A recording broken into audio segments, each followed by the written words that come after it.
Hello and welcome back to the HCCTV Student Lounge.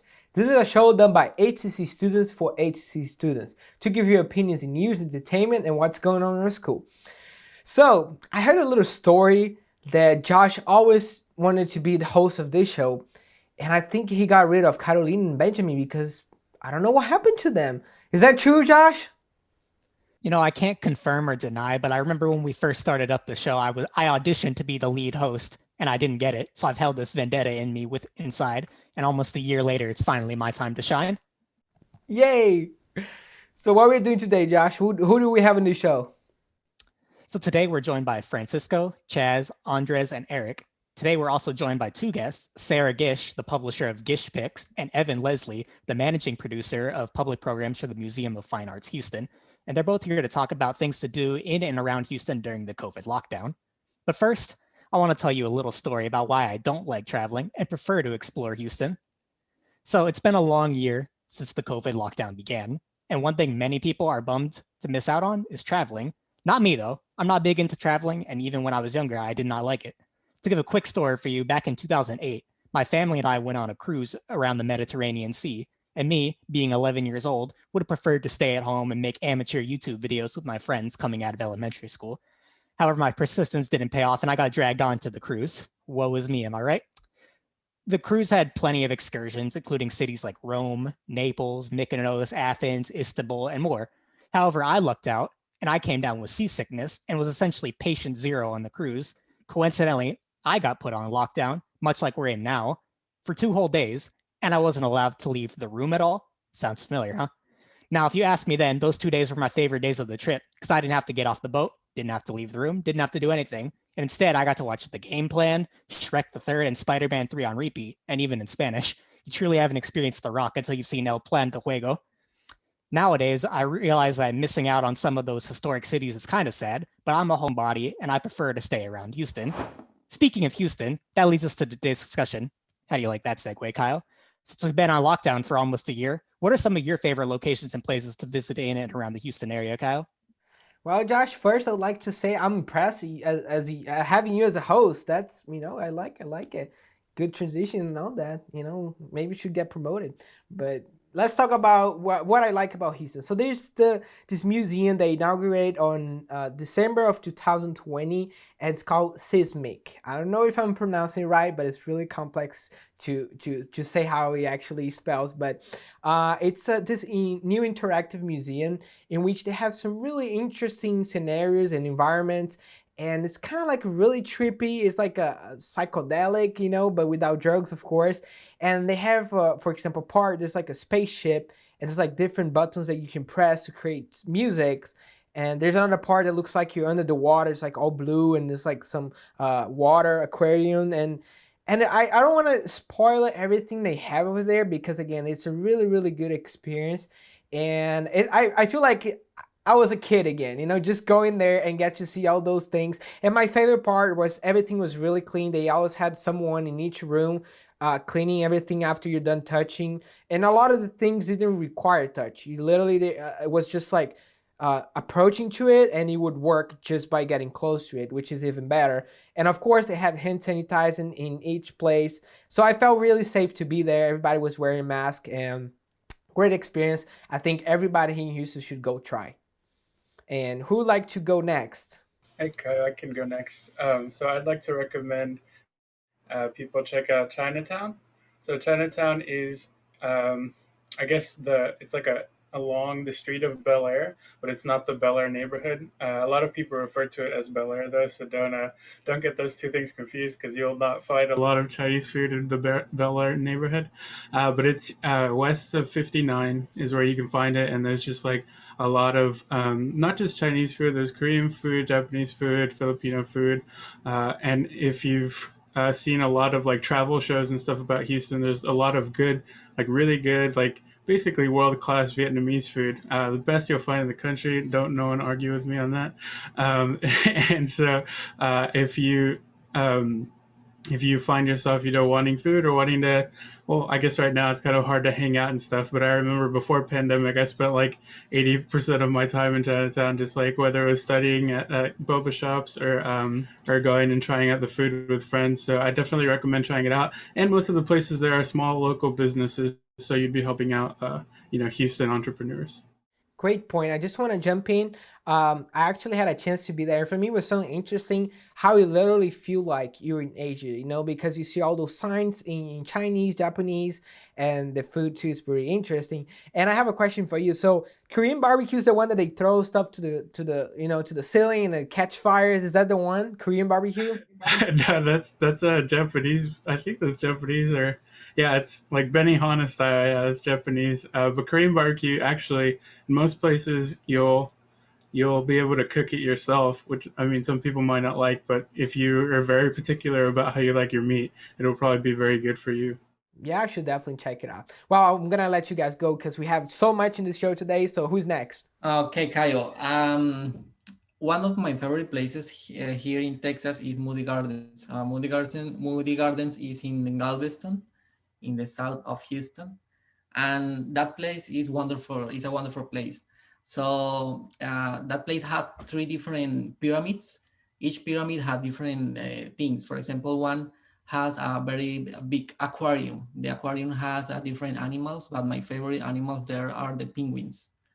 Another pyramids are the rainforest. The rainforest, they have the different animals, the different animals from the jungle, from that places. The another pyramids, they have different museums and different 3D and 4D movies that you can enjoy with your family. And actually, I really like this park because in each season they have different activities. For example, in Christmas time, they have the Christmas lights shows, and in summer they have concerts and they have different activities because they have a water park, so you can go there, enjoy the pools, enjoy the different places there. And if you want to just stay there all the weekends, you can stay there in the hotel because they have the very very big hotels, so they have different activities. That's why it's my favorite place here. So I want to recommend some of the community parks here in Houston to go ahead and travel to. I'm a big fan of getting exercise and working out, and usually I like to run 2 miles in the park, whether it's in Sugarland or over in the A-Leaf area or over in Katy. There are a number of good community parks here in Houston that are safe to go jogging, play sports like soccer, or just hang out with your girlfriend or your boyfriend, or family community stuff. So community parks are good places to travel to. You get to see the city and see what the community is like throughout the city. So for traveling, I do recommend the local community parks here in Houston. All right, that sounded really interesting, Eric. Unfortunately, I don't think I could run 2 miles like you every day. Definitely not that good of a shape. But I would like to talk about something else that would be really fun. One of the options we still have here is the Hista Museum of Natural Science. And not only do they have over 10 permanent exhibits, but they also have rotating ones. So you'll be able to see so many things depending on when you go. They have the Fabergé, the Art of Presentation, the Hall of Ancient Egypt, the Marian Hall of Paleontology. And right now, they even have two online exhibitions in case you want to just check it out. They have the Wearable Art, Plains Indian Clothing and Accessories from the Gordon Smith Collection, and the Google Cultural Institute Collection. And both of these things are stuff that you could do online, so it's as safe as you can be right now. I think it'd be a great idea. And if you want to do something a little less exercise heavy, but a little bit more, but you still get a little bit of walking in, I think you should check out the museum. Thank you. That's a great suggestion, Chaz. I actually love the Museum of Natural Science. My favorite exhibit that you mentioned was the paleontology. Big fan of the Stegosaurus, by far the greatest dinosaur out there, but that's a discussion for a different day. So Kyle, now that we've heard from the crew, let's move on to this week's guest. Why don't you introduce them? Sure, I'm so excited. I have two guests today, and this is a special edition of your show. And well, we are here first with Sarah Gish, who is the publisher of Gish Picks, curated culture for kids and adults. So first of all, how are you? I am doing great. I consider myself a cheerleader for the arts.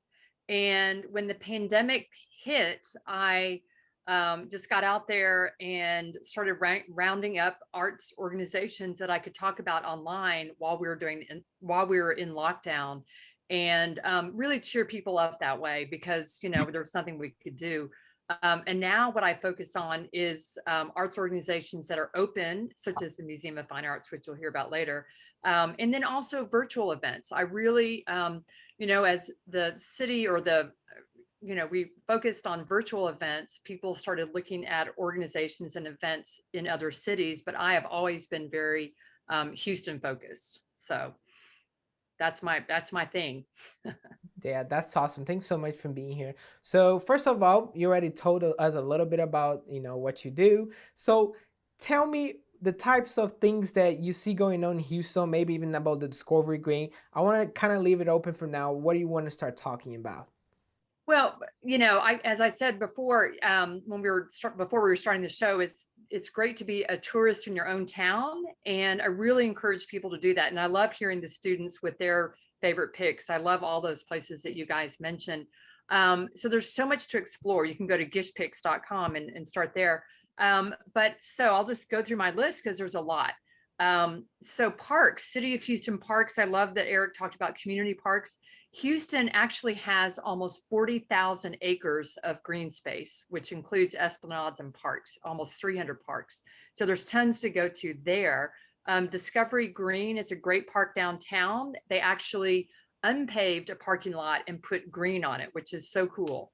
I love Discovery Green. It's 10 acres downtown. Emancipation Park is actually the oldest park in Houston. It was built in 1872. It's in the 3rd Ward. I really recommend visiting that historic park. And Houston Arboretum and Nature Center is one of my favorite places. I don't know if you've been there, but it is 155 acres of land, 5 miles of trails. You guys were talking about getting some exercise. It's a great place to get exercise, and it's my favorite place to go. So arts organizations, I can keep going. I have a big list of 12 places. Alley Theater, I'm really excited about the Alley Theater. They're the largest repertory company in Texas, and they are doing a complete virtual season this year. And they actually did a Christmas Carol virtually. And let me tell you, because I love arts and culture, I've been watching a lot of theater online, and a lot of it has not been good. But the way the Alley Theater did it, they have it down pat. I mean, amazing costumes. And, they must, I don't know if they do their own makeup or if they send somebody, safely to somebody's house, but they have been doing an amazing job. So Alley Theater will have a virtual season. Apollo Chamber Players is also doing a lot of interesting stuff virtually.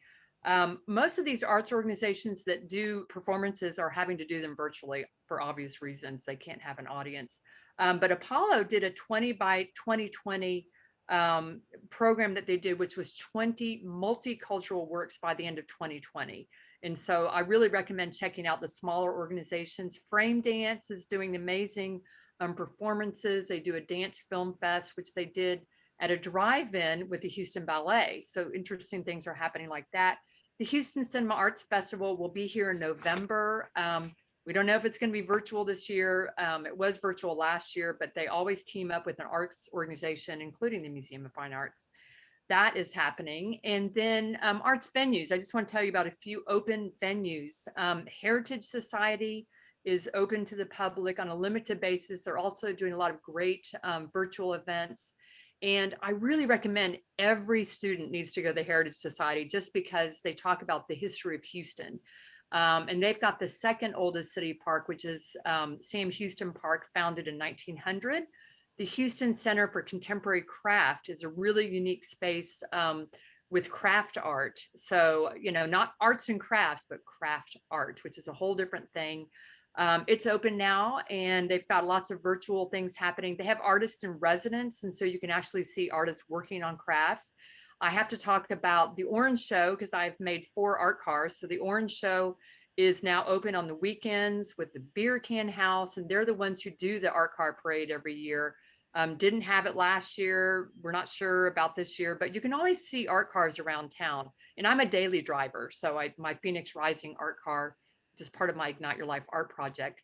And then Rothko Chapel, I encourage students, I know people get stressed out. I encourage them to find a space to meditate, be quiet. And the Rothko Chapel is really a beautiful oasis. And it's now open. They did a huge renovation of the Rothko Chapel. And it is timed tickets, so you have to get them online. And what I really recommend in this pandemic time is to make sure you go to either website or Facebook pages. A lot of times Facebook pages are more up to date because people can, they can't find their web designer, he went off to Jamaica or whatever, but they can at least update their Facebook pages. So that's where you'll find like the very latest info.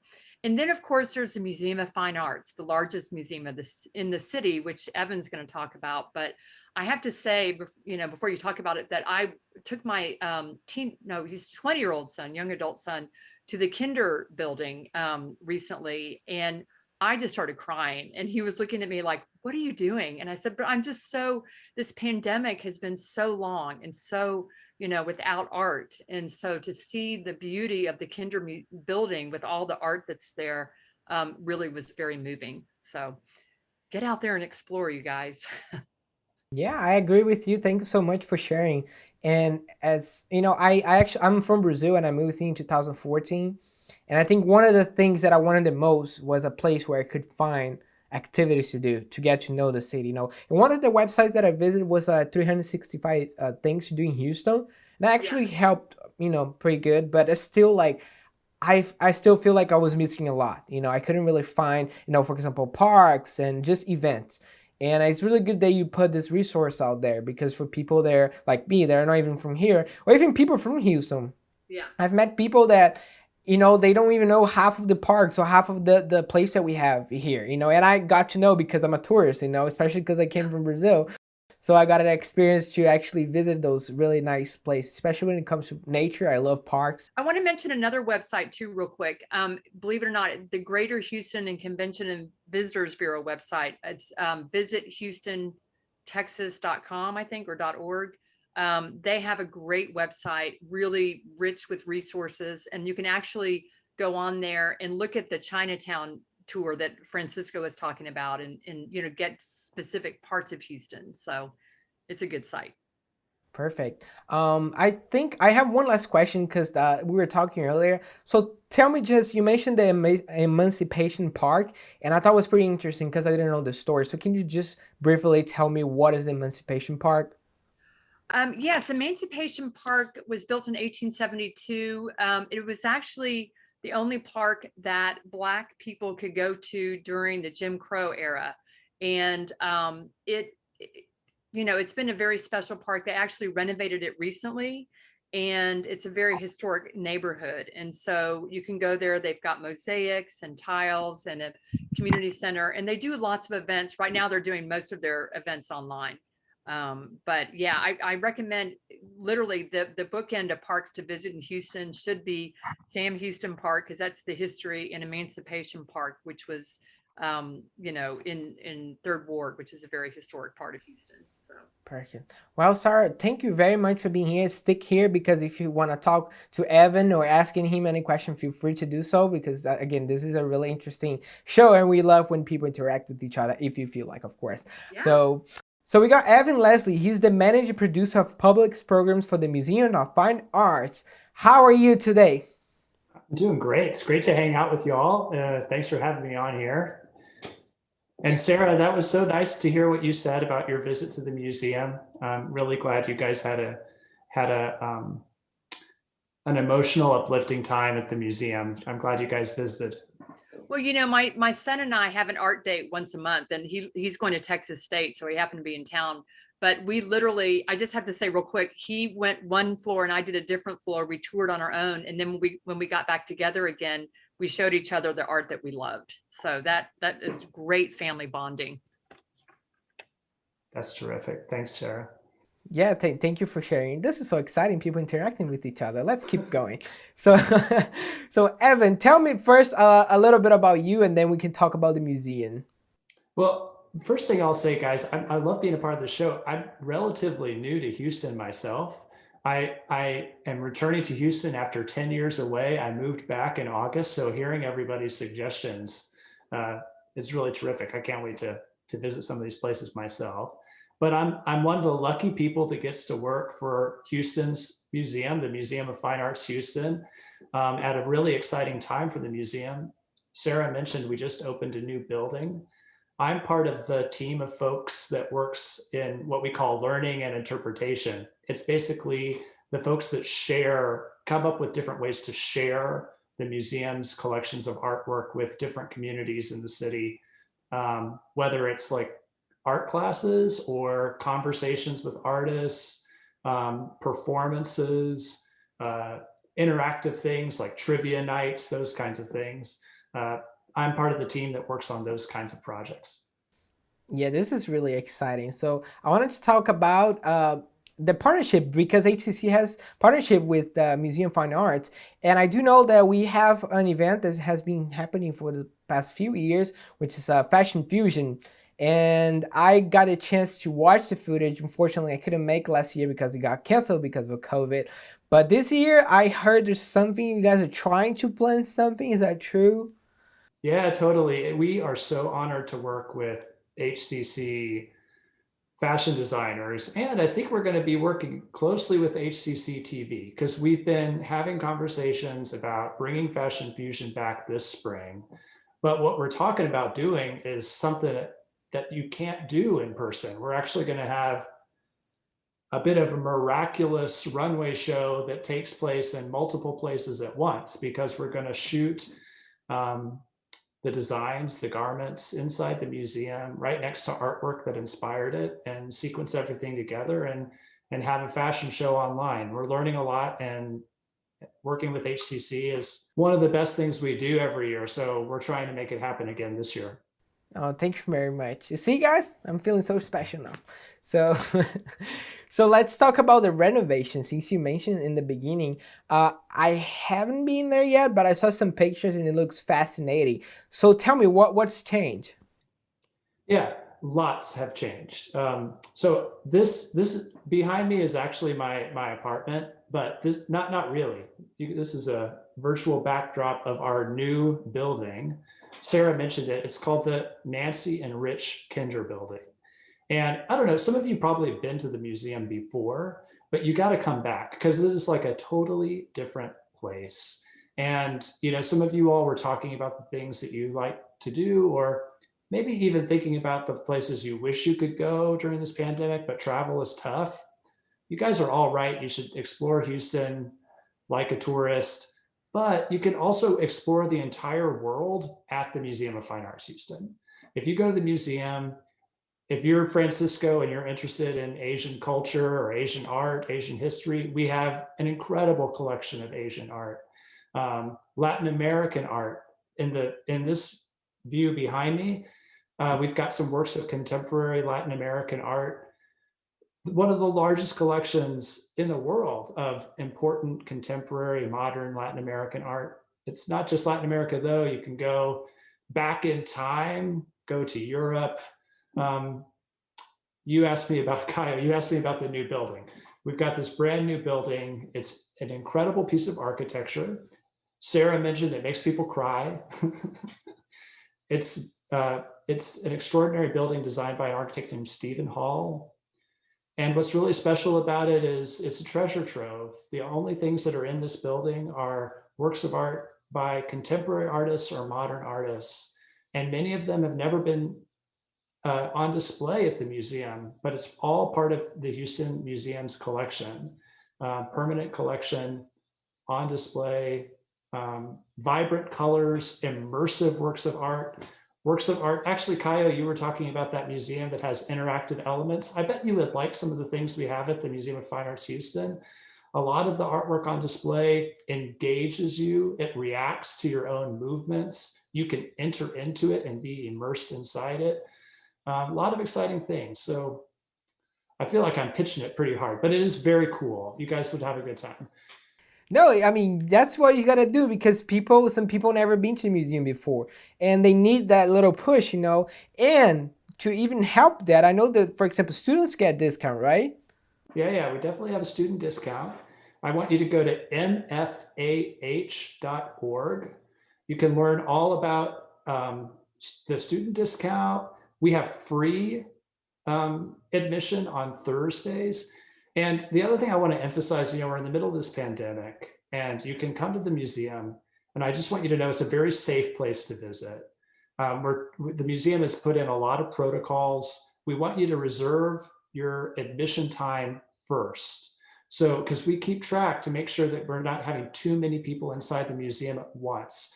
So again, go to mfah.org. And even if you're going to come on Thursday when we're open late, so if you're busy at school or at work, you can still come to the museum because Thursdays we're open late and we're open for free.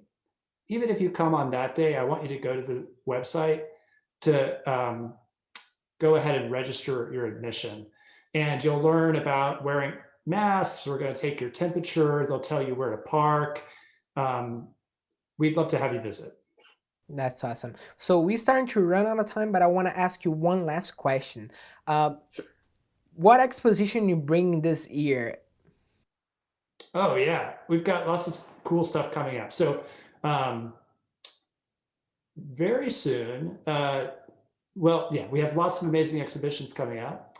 We have an exhibition featuring a lot of people's favorite painter, Vincent van Gogh.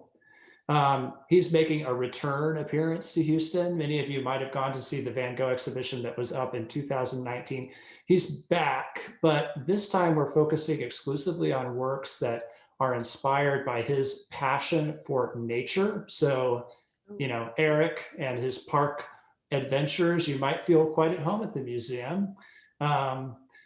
But he's being paired with a living artist named David Hockney, an English artist who was very inspired by Van Gogh.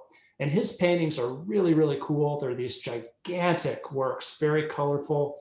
That's coming up. We have an exhibition all about lamps and lighting. So if you're interested in the history of design for lighting, that's an exhibition you might find interesting. We have an exhibition featuring Pablo Picasso's work and Alexander Calder's work coming up in the not too distant future. Lots of exciting things and lots of things from our permanent collection on view that I think people would like to. Wow. Can I mention the films? The film program there is amazing. Oh, Sarah. Yes. I'm friends with Marion Luntz. Oh, my buddy Marion. But I love the films there. You can watch movies. We have them streaming online right now. And as soon as we can safely do it, we'll have people back at the museum. But for now, you can watch movies with the museum. We have tons of online programming. You can take art classes online. You can listen to artists talk. We have virtual exhibition tours. Yeah, lots to do. Visit us in person safely or visit us online. This is really exciting. I'm definitely gonna go check it out. I've been to Van Gogh before and it was such a great experience, and I'm really excited he's doing a return. And just to make sure, this is literally weird, start to run out of time, but I need to ask you, are you gonna have different paintings from last time? Oh yeah, different Van Gogh paintings. Yeah, I'm sure some of your favorites that you saw last time might be back. So that's the good thing, but also new paintings too. This is an exhibition that we're working on.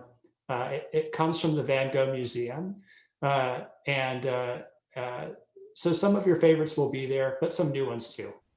Yeah, I'm so excited. I'm definitely gonna check the exposition again. And I'd like to thank you, both of you, you, Evan, and Sarah, for being here today. This was a really, really good show.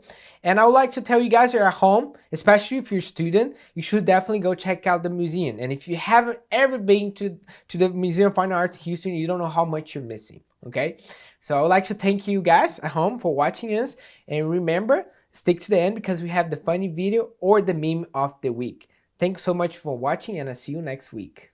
Yeah, it was great to hear from Sarah and from Evan, and I'll definitely have to check out the museum. It's been a couple years since I've been, though I'm not eligible for that student discount, so I might have to go on Thursday. But we've run out of time this week, and so I just wanted to thank you all for watching, and don't forget to send us your opinions and send us topics that you'd like to discuss. We'll see you next time on the Student Lounge.